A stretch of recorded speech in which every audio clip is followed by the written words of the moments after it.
Hey, Fraidy, Yes. can you file for divorce in California without your parents? If okay. You just took me by surprise. I thought we were talking about cleaning and waking up early. Well, in California, technically you are emancipated upon marriage. Oh, okay. So I have to double check, but I think technically you should be allowed to. Gotcha. Okay. Are you asking for someone who's in that situation or for purposes of arguments? For the discussion and talking about the dangers of child marriage tonight for a group of folks in California. Oh, you're talking specifically California. So let me let me do a quick search here. I tried to find it online earlier today and was like, there's not a whole lot of information that's just Googleable on can minors get divorced in California. No, and it's also different for, obviously you would be filing for divorce only if you're married. Yep. And let me see. All right, so I have my California research here.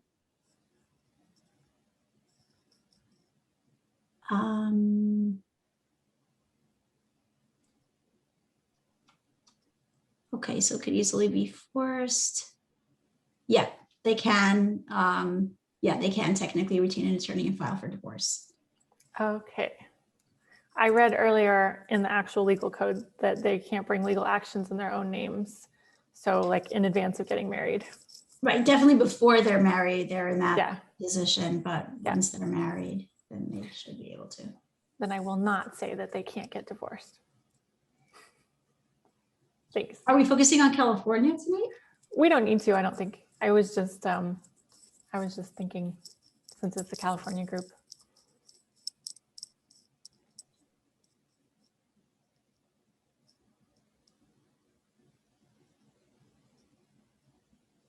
All right, well, I think we're a couple minutes over, so I think it's safe to say we can get started now. All right, so hi everyone, my name is Megan Green, and I'm going to be your host for tonight. I'm a junior here at Cal State Northridge, as well as a campus fellow for the AHA Foundation. Before we get started, I do want to take the opportunity to thank tonight's speakers for taking the time out of their incredibly busy schedules to share their experiences as well as educate us in the fight against child marriage. And I also want to thank all the attendees. I know that it's finals week here at CSUN, so it's a stressful time. And one more other note that I want to make is that roughly 30 or 40 minutes into the discussion, we'll switch over into an audience Q&A. And at that point, you can type any questions you may have into the chat box and we'll address them. So enough from me, let's hear from our speakers. Amanda, do you want to go first and introduce yourself? Tell us a little bit about your background and the current work that you do. Sure, thanks Megan, and thanks to everyone for joining us, and particularly to my friend Fraidy for being here with me tonight. It's I feel like my day is not complete if I'm not working with Fraidy. She's become a dear friend through this process, so it's very cool to get to do one of these events with her. But thank you all for being here and for taking time to pay attention to something that is so important and so impactful across the US that most people don't even realize is happening here. My name is Amanda Parker. I'm Senior Director for the AHA Foundation. We are a nonprofit that is virtual, so we all work from home. We were founded by a woman named Ayaan Hirsi Ali, who herself is a survivor of forced marriage and female genital mutilation. And I oversee all of our women's rights programs. And within our women's rights programs, we fight harmful practices in the United States, including honor violence, forced marriage, child marriage, and female genital mutilation. And just to give you a super quick overview about what we do in each of those topics is we try to raise awareness with events like what we're doing tonight to teach people about these issues, but we also do trainings for professionals who are likely to encounter cases. We do a little bit of research, particularly on female genital mutilation. We work directly with women and girls who are facing these issues, and sometimes men and boys, to help them find safety and services. And we finally also do a lot of legislative work to try to encourage legislators to make this a safer country to be a female. So that's a little bit about our work. I have a background in finance, and I'm also the CFO for the foundation. which is just kind of a by default because I'm the person who can do math at the foundation. But my passion is in the programmatic work that we do.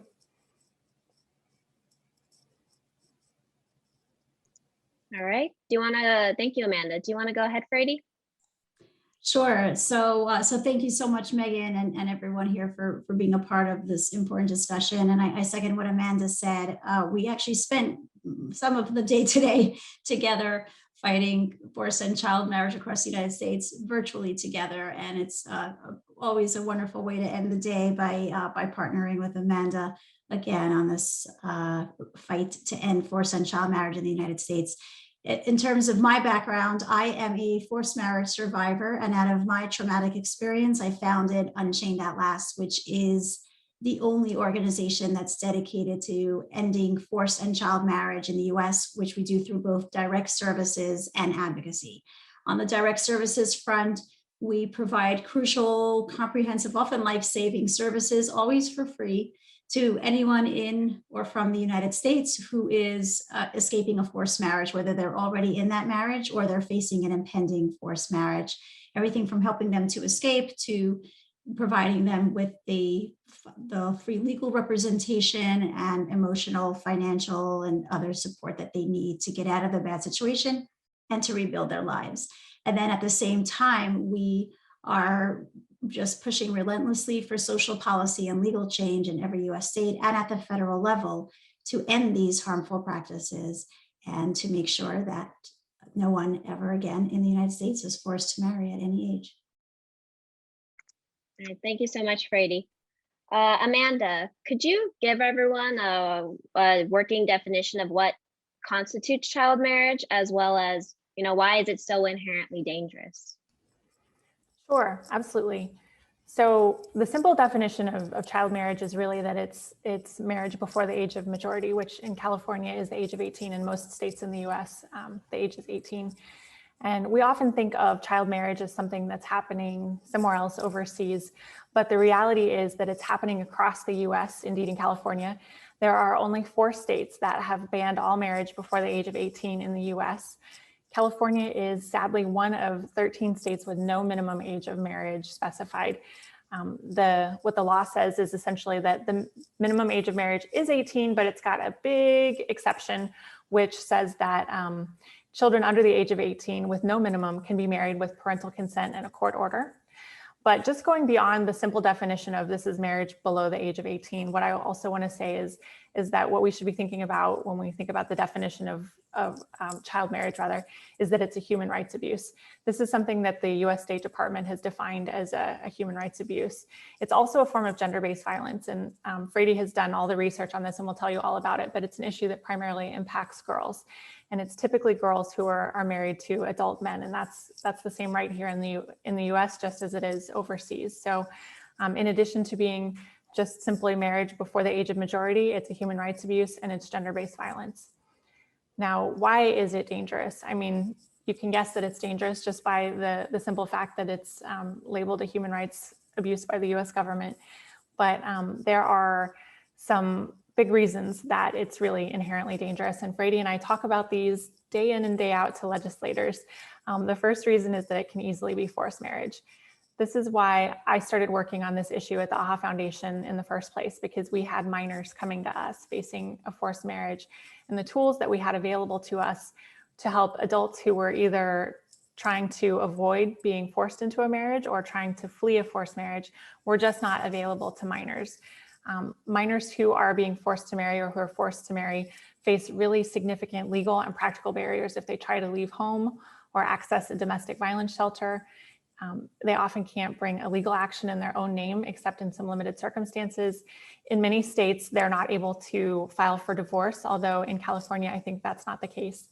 And the second main reason that it's really a very dangerous practice is because there are devastating lifelong impacts that are associated with child marriage.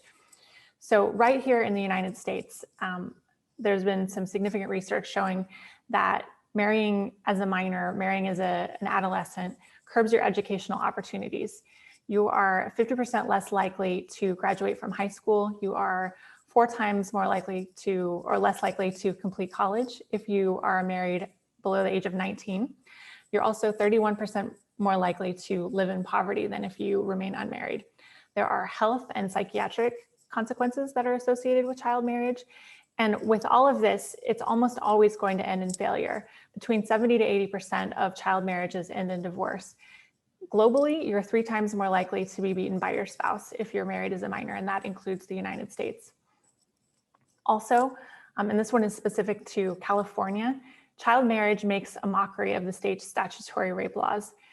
In the state of California, you're not allowed to consent to sex with an adult if you're under the age of 18. However, there is a disgusting and creepy and really horrible exception to that for married couples. So getting married as a minor to an adult, that basically gives that adult a get out of jail free card for raping a minor. It's shocking. And so that's another big reason that marriage as a minor is very harmful.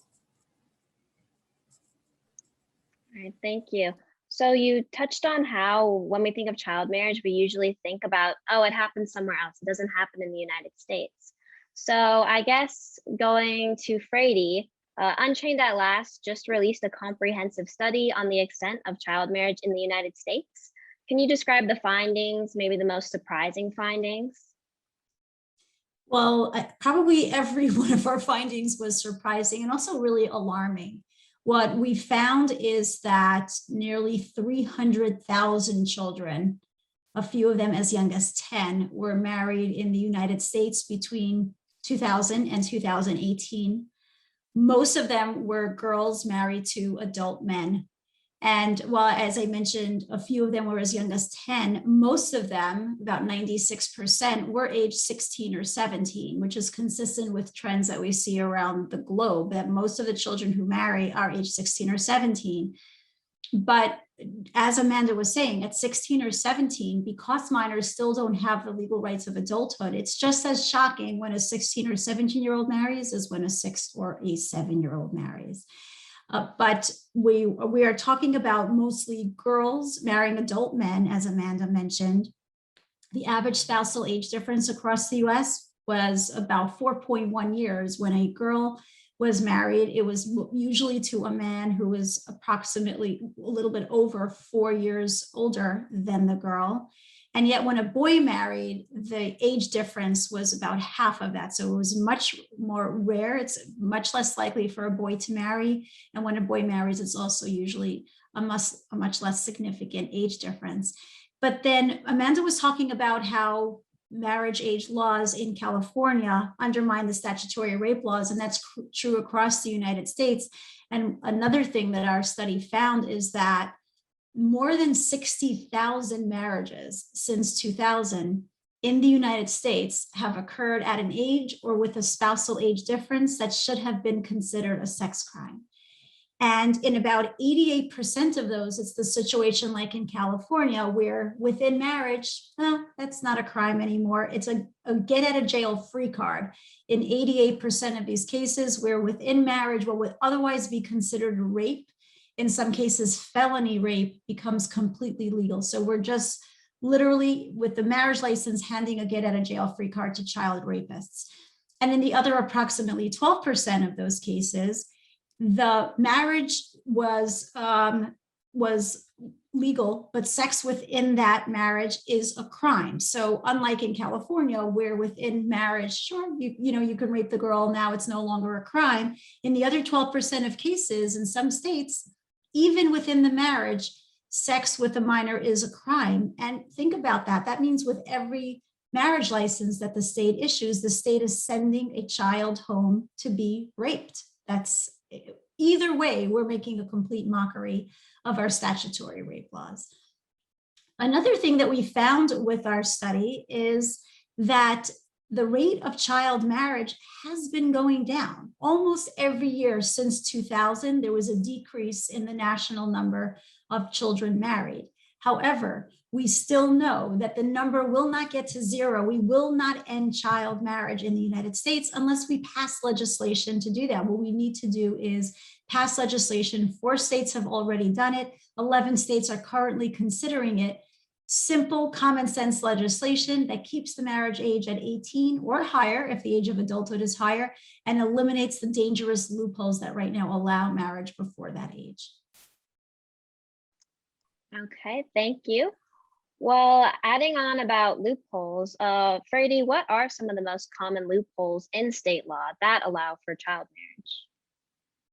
The most common one, so most states do set 18 as the marriage age, as I was saying, but the common loopholes that we see are, first of all, parental consent. In a lot of states, a child can marry before the age of 18 if their parent consents. And let me explain why that is absurd and evil. What we have seen again and again at Unchained at Last, and Amanda, I know you have seen this also at AHA Foundation, because we both provide direct services to people who are escaping forced marriages. And what we see again and again, when someone is forced to marry, guess who the perpetrators typically are? The parents. It's not a stranger dragging these kids off the street, it's their parents. So the parental consent exception does nothing to protect a child. It just empowers parents to marry off their child. It's literally just a signature on a form. Some survivors that we have worked with at Unchained have compared it to the permission slip that your parents would sign in middle school before you went on a field trip. It's a nonsense piece of paper. And even when a girl shows up sobbing at the clerk's office, begging for help, saying, I don't want this marriage, there's nothing the clerk can do. As soon as the parent signs that form, that marriage is happening. No one asks these kids whether they want to marry. And even when kids voluntarily say, I don't want to marry, there's nothing anyone can do. Another common exception is judicial approval. So in some states, you can marry at a certain age, typically it's 16 or 17 with just parental consent, which we know is often parental coercion. And then at younger ages, there's a judge involved. And sometimes at any age you have to marry, you have to get the judge's approval before you can marry. And here's the problem with judicial approval. When a child is forced to marry, they're also forced to lie to the judge about it. Of every single survivor we have worked with at Unchained at Last, not a single one has ever been honest with the judge about what was happening. They were too scared about what their parents would do to them when they got back home. And in a lot of states, by the way, the judicial review process does not even require the judge to interview the child, and gives judges full discretion to approve any marriage of any child, even if it's someone too young to consent to sex, marrying a registered sex offender who just got out of prison the day before. That's perfectly fine. Most states do not even provide any guidance for a judge about what to do in that situation. And it's just expected that typically what we're seeing is that judges are kind of just rubber stamping these, not paying very close attention. And then there are 5 states that still have an archaic pregnancy exception, believe it or not. Year 2021 in the United States, as we're sitting here today, there are still 5 states that say, well, you got pregnant, gosh darn it, you got to get married. Even if you were raped, it doesn't matter, you're pregnant. The only possible solution for you, even if you're 10 years old, is you have to get married. And states have been moving away from that, and it's shameful that there are still 5 states that have that pregnancy exception, which A, has been used to cover up rape and force girls to marry their rapists, and B, is terrible public policy because studies show that a pregnant teenage girl in the US who marries is more likely to suffer economic deprivation and instability than a pregnant teenage girl who stays single. We are not doing any girls or society or anyone any favors by marrying off pregnant teenage girls. Thank you, Fraidy. Now that we've touched on like the dangers, when I first heard about child marriage, it seems like it would be common sense to have this, have it be banned. But for some reason, that's not the case, even though groups like Unchained at Last and the AHA Foundation have been raising awareness. So Amanda, what are some of these obstacles to passing ostensibly common sense anti-child marriage legislation? It's absolutely common sense. And I couldn't agree with you more that legislators across the US should be taking steps immediately to pass this common sense legislation to ban all marriage before the age of 18. But the simple fact is, many of them just don't even know that they need to do it. A lot of legislators, when we start talking to them, are not even aware that child marriage happens here. And then they start to think about it and they're like, oh yeah, well, we don't allow child marriage in the US, but we do allow for 16-year-olds to marry if they have their parents' permission, you know, or we do allow if they have judicial approval.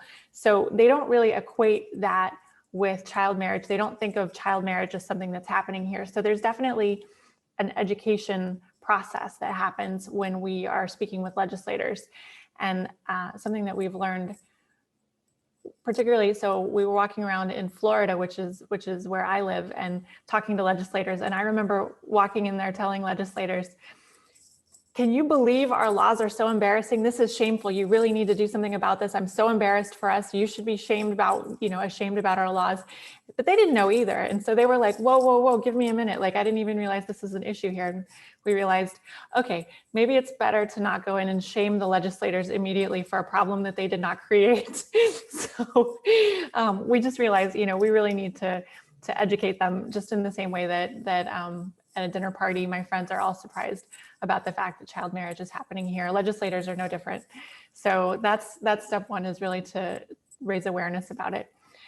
Also, Fraidy was just touching on this. There are some seriously gross, outdated ideas about pregnancy outside of marriage. And back in the not so good old days, there was this idea that children were illegitimate if they were born outside of wedlock. But even major religions reject that now. And there is no such thing as illegitimate children in the United States. And legislators who think that it's better off for the children of an unwed teen mother, that it'll be better off for those children if she gets married, are just wrong. That is outdated public policy. And it's actually better off for the girl and for her children if she remains unmarried. So it's just an outdated idea that needs to go away. Also, something strange that we see is that legislators are really reluctant to put in place a hard line and say, okay, 18 with no exceptions. It's unbelievable, really, the things that we have heard in legislators' offices of different scenarios that they've come up with for the one person who ought to be allowed to marry because they are imminently dying and their spouse is going off to the military in 3 weeks, and she's pregnant, and they have like this very convoluted scenario that they're like, this is the reason that child marriage should happen. And we have been, these have been put in front of us so many times that it's so easy to shoot them down at this point. But I feel like legislators don't like to be told that they don't have any wiggle room underneath a certain bottom floor for marriage. So they like to come up with different scenarios that they think are going to stump us about why, oh yeah, you're right, we should allow for child marriage. But that has not yet happened. We've even had people telling us that they had humanitarian exceptions for why we should allow for child marriage, which is the most ridiculous thing I've ever heard in my life. But there's no such thing as a humanitarian reason to allow for child marriage. I would also say that we've come across some groups that are concerned that not allowing for child marriage is going to curtail the right to abortion for some reason. These are two very, very different things that we're talking about. The right to get an abortion, if you delay that right, completely takes away that right. But if you delay the right to get married, it simply delays it. It doesn't take it away. And they are completely different issues that for some reason get conflated over and over again. So I think that groups that are well-meaning and thinking about trying to protect the rights of girls are sometimes following that too far down the wrong path. And there are lots of obstacles to passing legislation, but those are just a handful. Thank you, Amanda. So if I could just add to what Amanda said, the U.S. Supreme Court has weighed in on that in Bellotti v. Baird and said exactly what Amanda said, that states should treat minors' abortion differently from minors' marriage, because, as Amanda said, abortion is time sensitive, marriage is not. And so it is really upsetting to see people conflating these two and saying, well, in order to preserve reproductive rights, we have to keep child marriage. That's so evil. No girl should be forced into marriage, and no girl should be forced into motherhood. That's a really good point. So Amanda was giving us all these bogus scenarios that senators like to conjure up, but I definitely have heard people say, oh, but Romeo and Juliet, high school sweethearts, why can't they get married? So why should states set 18 as the law with no exceptions? Yeah, so, I was laughing when Amanda was talking, because she and I have been to many, many legislators together and have heard the the ever more hysterical situation. I call them the hypothetical Heathers. And every time I hear about a hypothetical Heather, her situation has gone even worse, even more dire. As Amanda was saying, she's terminally ill and she's pregnant. She's also been through tremendous, tremendous abuse, but also somehow her parents are really supportive of her and her marriage. Her boyfriend is in the military and really wealthy and can support her, but also is destitute and needs the military benefits. And it's also, I wanted to point out, it's also raining, probably. I added in the raining part, but it adds to the doom and gloom. There's lightning. And she needs to get married. And yeah, so we have never come up with a scenario, as Amanda said, we have never heard one that made us say, you know what? I'm going to rethink my entire life's work. You're right. Hypothetical Heather needs to get married because otherwise, where is she going to get an umbrella? So here's the thing. Here's why 18 no exceptions is so important. Buy an umbrella. Okay, so that's the first thing. Marriage doesn't solve problems. Marriage, as those of us who have been married know, creates problems. It doesn't solve problems. But 18 is so important because that's the age of adulthood. We ask minors to wait until 18 to enter into almost any other contract. Why would marriage be different? And the only reason that marriage has been different in the past is these are archaic laws that were written at a time where, as Amanda was alluding to, there were illegitimacy laws. There were legal and other ramifications for a girl who, or a woman who had a baby out of wedlock. So it was really important if a girl got pregnant, her only option really was marriage, because otherwise she and the baby would have suffered. But that's not the case anymore. And right now, what is really important is for both parties who are entering into the really serious contract of marriage to have the rights of adulthood, so that if one or both of them wants to leave that marriage, that is possible. Right now, when someone who is not yet 18 reaches out to us at Unchained and says, please help me get out of this marriage, either one that's being planned for me or one that's I'm already in, there's almost nothing that we can do to help because they're not allowed to leave home, get into a shelter, retain an attorney, even file for divorce. So 18 is so important because that's the age of adulthood. It's not about maturity. You don't turn really mature the morning that you turn 18. Surprise, now you're really mature and able to make lifelong decisions. No, but what happens the morning you turn 18, you wake up and surprise, now you're a legal adult. Now, if you want to leave home because your parents are planning a wedding for you that you don't want, or because your spouse is abusive, you can do that. Now, if you want to retain an attorney, you can do that. Now, if you want to get into a domestic violence shelter, because your spouse is abusive, you can do that. Now, if you want to file for divorce, you can do that. That is why that's so important. And when we talk about the hypothetical Heather, she's in love and she's pregnant. If you are 16 or 17 and you are really mature and you are in love and you're marrying for all the right reasons, what harm would come to you from waiting a matter of months until 18 to marry? Can you think of any harm that comes to someone in that situation from waiting? I can't think of any. And yet for someone who's being forced to marry, waiting those months is crucial. That's the difference between lifelong trauma and safety. And someone is pregnant, you can co-parent outside of marriage. Hello, this is year 2021. You can, father of the baby wants to co-parent, he can establish paternity and you can co-parent outside of marriage.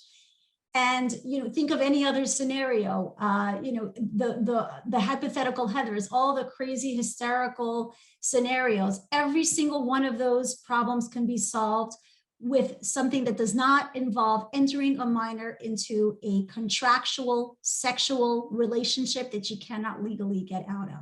She needs health insurance and he can provide that for her. Really, are we really going to tell girls who need health insurance, well, honey, if you need health insurance, you're going to have to find a sugar daddy. Can you imagine? I mean, there's got to be a better way. She needs financial support. Hello, isn't that what Medicaid is for? Not marriage. That's not what marriage is for. There is no situation that is solved by marriage, especially when it's a vulnerable minor. A marriage should be something that two willing partners enter into, not a minor under a vulnerable minor under duress. Thank you, Fraidy. So this next section is going to be a little bit more personal. To both you and Amanda, are there any personal experience or anecdotes that while you've been on the front lines advocating against child marriage that have really just inspired you or kept you motivated when it seems like nothing's going right?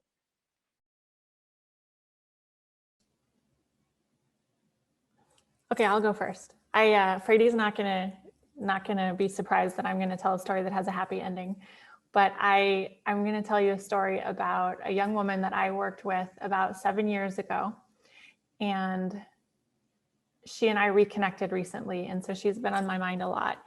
But she is a young woman who, when I was first introduced to her, she was not old enough to drive yet. She was a US citizen living in a state in the West, and in the Western US, not far from California. And she reached out to us because her parents were planning her forced marriage, and she was a minor. And just like Fraidy said, the perpetrators in this case were very definitely her parents. They were worried because she was not yet 18, but they knew that when she turned 18, that she would have these legal rights available to her, and that she might move out on her own. God forbid she might date a boy, and they wanted to control her life and make sure that they helped her to make the decisions that they wanted her to make. So they started to look for a husband for her, and she was terrified.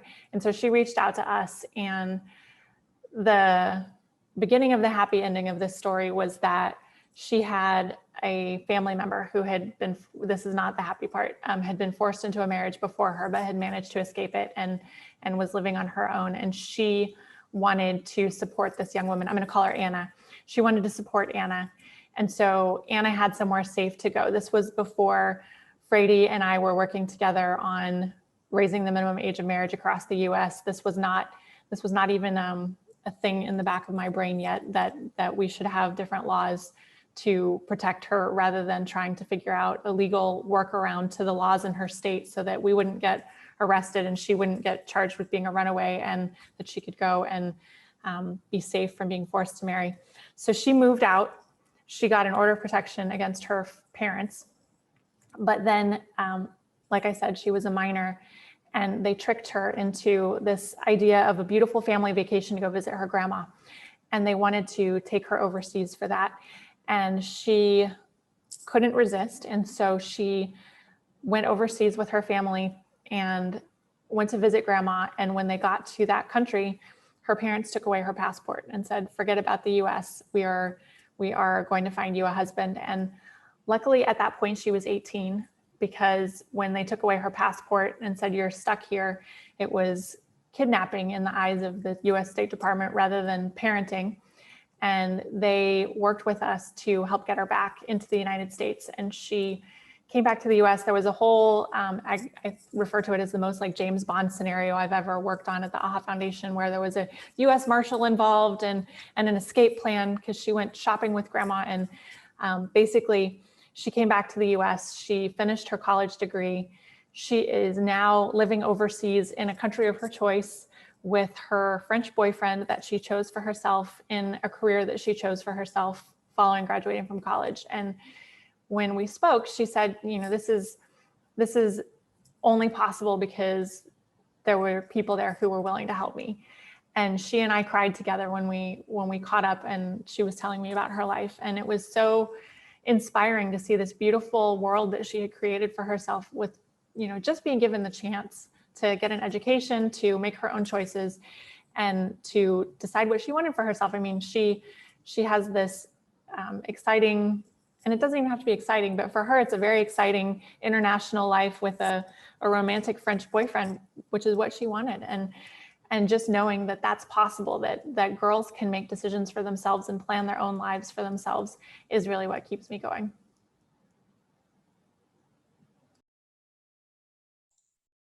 Well, Amanda will not be surprised that I'm going to share a story or stories that have a less happy ending. You know, unfortunately, when a minor reaches out to us for help, there usually is not a happy ending. We've had a few of them we were able to help, but unfortunately, what we have seen again and again at Unchained is when a minor reaches out, and we have to be honest and tell them about their limited options. We'll do whatever we can, but here's why that's going to be a challenge. in many cases, what happens is they end up turning to suicide attempts because it's just so overwhelming for them, and they feel so trapped, and it feels like death is the only way out for them. And for me, it's these girls whom I have spoken with and then find out either from them or from someone else that they have attempted suicide. In some cases, I don't ever get to know what happened to them, if they survived. And that's what reminds me that no matter what happens, we have to keep pushing. That this is a life and death situation. That child marriage is in many ways very much a public health issue, including in this aspect that it can lead to suicide. And how can you give up when when things get tough, when you know that there are girls' lives depending on you? Thank you both so much for sharing. Those are both very important stories. So now I know you guys are friends. You participate in these chain-ins together. Can you let us know what those are about? Why do you hold them? Fraidy, that's definitely a question for you, unless you want me to field it because you've just given this really emotional and impactful answer, but that's definitely your territory. Oh, well, thank you, Amanda. Yeah, so the chain-in is a form of protest that we at Unchained invented. And I think Amanda has been at almost every chain-in we've ever held. I don't know, were you I'm not sure if you were at the chain-in celebration on the Jersey Shore. No, I didn't make it to that one, but I've made it to as many as I could. Yeah, I think that's the only one you've ever missed. But what we do is we wear bridal gowns and chains. And by the way, people donate their bridal gowns to us so we can use them for these chain-ins. We have more than 60 gowns at this point that people have donated to us. Amanda recalls when we first started doing chain-ins, we would get this cheap white fabric and wrap it around ourselves to make it look like a bridal gown. But now we have actual real life bridal gowns, it's just, even that part of it is so meaningful, because in some cases it's someone who had a really happy experience and their bridal gown's been sitting in their closet and they want to donate it so it goes to another good use. And in some cases it's a woman who regrets that wedding and wishes that she hadn't gotten married, and now she wants to get rid of this bridal gown, and instead of just throwing it out, she wants it to go to a good purpose now. But we all gather wearing these bridal gowns, and we chain our wrists, and we put black tape over our mouths to show the world this is what life looks like for somebody who's forced to marry. They are trapped, they are silenced, and they need your help. Thank you, Fraidy. So my last question that I have prepared is, we're all college students for the most part, or at least we're not on the front lines like you two. So I was wondering, what advice do you have for us who maybe feel like we don't have the agency to make a difference as much as you guys are? What are some tangible steps that we can take to sort of, participate in the fight to end child marriage? Well, I would say definitely ditch the mindset that you're not on the front lines, because everybody can absolutely be on the front lines in this fight. And we want everybody to be on the front lines with us. And it doesn't even have to be difficult. Even just getting informed yourselves, reading everything that you can find on the Unchained website or on the AHA Foundation website, sharing it on social media, following us on social media. It is super easy to help us raise awareness so that we're not up against people who don't realize that child marriage is a thing here in the United States. That's really helpful. But also reach out to your legislators.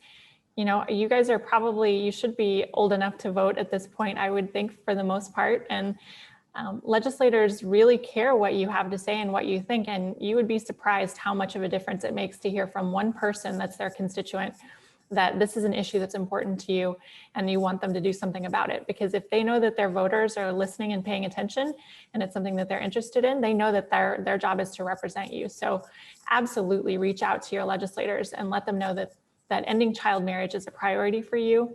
It's something that is urgent and is impacting girls across the United States, but certainly right in their districts right away, and it needs to happen. So reaching out to your legislators is something that I would absolutely recommend. there's some progress that we've seen just recently in California that's not what we want to see, but is certainly not a step in the wrong direction, which is there's a legislator who has been working to try to get data collected in California, because sadly we don't even have official numbers on the problem in California. They're not even collecting data on child marriages for the most. Is it at all? Fraidy can answer that. At all, or just for the most part? Is anybody collecting data in California? Well, we have census data, so we know it's a significant problem in California, but for a long time, they were not collecting it at the marriage age data based on marriage certificates at the state level. And they're right now they're starting, the law was passed in 2018, I believe, saying that counties have to start reporting to the state how many children are marrying, but they're still not doing it. As of last year, we still did not get complete data. So really frustrating. Yeah, so it is completely frustrating, but more important than data is really just ending it. We don't want to count how many girls are being forced to marry or how many girls are being trapped in these marriages that are bad for their futures. What we really need to do is just stop that from happening. So absolutely reach out to your legislators and let them know this is a priority for you. And also, as Megan has done, we also at the AHA Foundation have a campus program called the Critical Thinking Unit. So if you are inspired to get even more involved after you've shared on social media, after you've reached out to your legislator, shoot us an email at campus@theahafoundation.org, because we'd love to get you more involved on campuses. And similarly at unchained.last.org, you can see specific ways that you can get involved. As Amanda was saying, sharing on social media, that puts you on the front lines. That is crucial, because that raising awareness and getting other people involved, it takes a village to end child marriage, and we need everyone to step up and be a part of that village. But we also have opportunities that are open specifically to college students actually at Unchained.Last, including an internship program that used to be, you had to be in New Jersey to be a part of this internship program, or New York. And now during COVID, we opened it up and turned into a virtual internship program. So you could be on the West Coast and still intern for us on the East Coast. And it gives you a chance to really get hands-on involved in speaking directly to legislators to urge them to end child marriage, with a lot of training and support from us at Unchained, and also opportunities to host postcard parties so that you can contact your legislators and you can get friends to do the same. Again, that can be done either virtually or in person if you've been vaccinated and are taking all the right precautions, whatever the CDC says is safe. So please, I urge everybody, let's do this together. Let's end child marriage in California and across the United States. Thank you so much. Well, on that note, I guess we can switch over to our audience Q&A. So at this point, you can type any questions you may still have in the little Q&A box. I see we already have a few. So either Fraidy or Amanda, do you know what 5 states had that really archaic pregnancy clause? Oh, now you're testing my my trivia knowledge. Trying to remember. I know. I think North Carolina is one of the states. Maryland is one. Amanda, jump in here. Who are the other states with the pregnancy exception? Yeah, I can look into it and get back to you. All right. Well, let's see this one. Is there a connection between child marriage and human trafficking?